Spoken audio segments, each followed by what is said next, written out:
Welcome to part 2 of Low Vitamin D series. Now let's say you received your test results and it shows low value, which is pretty common especially in countries with little sunlight like UK and US, or too much hot like Gulf countries where people stay indoors. Even if you spend time outdoors, factors like cloud cover, sunscreen and modern indoor lifestyles can block your body's ability to make enough vitamin D. Suddenly, that number on your lab report starts to make sense. Maybe it explains your fatigue and frequent illnesses. Millions get this diagnosis every year, but the good news is it's one of the easiest health problems to fix. Treating vitamin D deficiency is usually simple, safe and effective.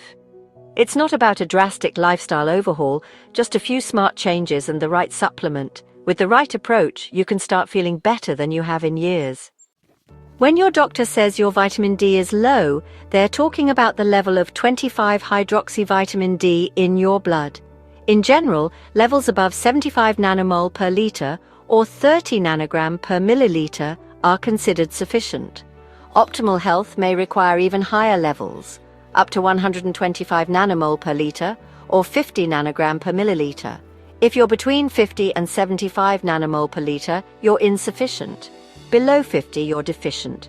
Severe deficiency is under 25 nanomole per liter, which can cause bone pain, muscle weakness, and immune problems. In children, it can cause rickets. In adults, osteomalacia. Once you know you need a supplement, the next question is D2 or D3? D2 comes from plants and is used to fortify some foods, but D3 is what your body naturally makes from sunlight. Studies show D3 is far more effective at raising and maintaining vitamin D levels. D3 is found in animal-based foods and most over-the-counter supplements. When choosing a supplement, always look for D3, cholecalciferol. D2 is fine from fortified foods, but not ideal for correcting a deficiency. So, how much vitamin D should you take? It depends on your blood level and body weight. For severe deficiency, under 25 nanomole per liter, doctors often recommend a high loading dose, like 50,000 international units weekly for 6 to 8 weeks or 6 to 10,000 international unit daily. For moderate deficiency, 25 to 50 nanomole per liter, 4 to 5,000 international units daily is usually enough. Overweight individuals may need up to twice the standard dose, since vitamin D is stored in fat tissue. Once your levels are healthy, above 75, switch to a maintenance dose, typically 1 to 2,000 international unit daily. In winter, up to 4,000 international units daily may be needed. Always follow your healthcare provider's advice. The key: get tested, use a loading dose if needed, then maintain. Consistency is important for lasting results. Don't guess. Let your blood test guide you. This approach keeps you safely in the optimal range.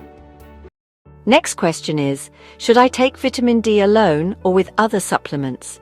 Let's clarify some science first. Vitamin D works best with the help of magnesium and vitamin K2. Magnesium is needed to activate vitamin D in your body, but many people are low in it.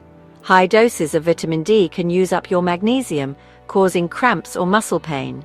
Vitamin K2, especially MK7, directs calcium to your bones and away from arteries, preventing calcification. Without enough K2, extra calcium can end up in the wrong places.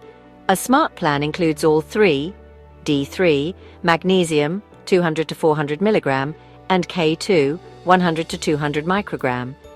Choose magnesium glycinate or citrate for best absorption. This trio ensures vitamin D works safely and effectively. Don't skip the cofactors.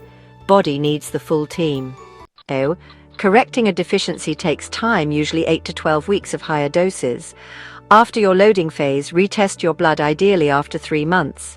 This tells you if you've reached your target and if you can switch to a maintenance dose. Without retesting, you're guessing. Once you're in the optimal range, maintain with 1 to 2,000 international unit daily, especially in winter. Consider an annual blood test to stay on track. This brings us to the last question. What if I ignore? This could put you in a risk of weak bones, leading to osteopenia and osteoporosis, which makes fractures more likely. Your immune system will suffer, increasing infections and risk of autoimmune diseases. Deficiency is linked to fatigue, muscle aches, and depression. Vitamin D affects over 1,000 genes, impacting nearly every system in your body. Vitamin D deficiency is common, potentially harmful, and easy to fix. The first step: get your blood tested, use your results to create a personalized plan with your healthcare provider, and follow the right dosing strategy. Replenishing vitamin D is one of the best investments in your well-being. Thanks for watching and stay tuned for part 3.